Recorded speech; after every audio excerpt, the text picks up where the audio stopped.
Good morning guys. కొబ్బరి అన్నం చేసేటప్పుడు కొబ్బరి పాలని ఇలా మిక్సీలో వేసుకుని పాలులా తీసుకోవాలన్నమాట. సరేనా? మనకి ఎంత బియ్యం వేసుకుంటున్నామో దానికంటే తక్కువగా పాలు తీసుకోవాలి, అప్పుడే టేస్ట్ బాగుంటుంది అన్నమాట.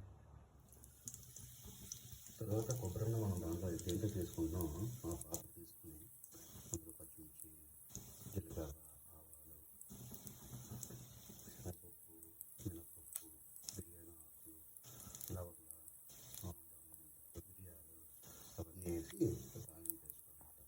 వేసుకున్న తర్వాత కొబ్బరి పాలు ఎన్ని గ్లాసులు మనం బియ్యం పెట్టుకున్నాం అన్ని డబ్బులు వేసుకుంటే మంచిగా నీట్గా కొబ్బరి అన్నం వస్తుంది. సరేనా? ఉప్పు దినుసులు బాగా వేగిన తర్వాత కొంచెం ఇంగువ వేసుకోండి, టేస్ట్ వస్తుంది. మర్చిపోయిన జింజర్ గార్లిక్ పేస్ట్ కూడా వేయండి. వేసిన తర్వాత మనం తీసుకున్న కొబ్బరి పాలు వేసుకొని కలుపుకొని సాల్ట్ వేసుకొని కొంచెం మరగనివ్వాలన్నమాట. ఆల్రెడీ నేను బియ్యాన్ని హాఫ్ అన్ అవర్ సేపు నేను నానబెట్టుకోనమాట, ఎందుకంటే కొంచెం త్వరగా ఉడికిపోతుంది అన్నమాట. సరేనా? సో సో ఎమ్మి కొబ్బరి రైస్ అయితే రెడీ. వావ్, సూపర్ వచ్చింది కదా. నేను ఒకటి మర్చిపోయానండి. కొందరు కుక్కర్లో పెట్టుకుంటారు, కొందరు దాన్ని ఉంటారు ఇలాంటి పాత్రలో పెట్టుకుంటారు.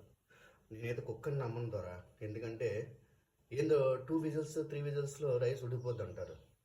నా కుక్కర్ అయితే 20-30 విజిల్స్ పెట్టినా కూడా రైస్ ఉడకదు అనమాట. సో నేను ఈ పాత్రనే నమ్ముతా. సరేనా? అందరికీ హ్యాపీ వెన్స్డే. స్వామియే శరణమయ్యప్ప. దీన్ని మనం ప్రసాదం కింద పెట్టుకోవచ్చు కూడా దేవుడికి. ఫస్ట్ టైం ట్రై చేస్తున్నాను నేను కొబ్బరి రైస్, మంచిగా వచ్చింది. It looks good. నేను దేవుడు పెట్టిన తర్వాత టేస్ట్ చేసి చెప్తా. సరేనా? వావ్, యమ్మీ.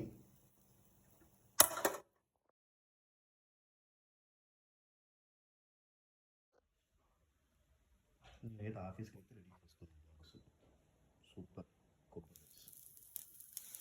నాకు దోశలు కూడా వచ్చిందో వేయడం బాగానే వేస్తా దోశలు.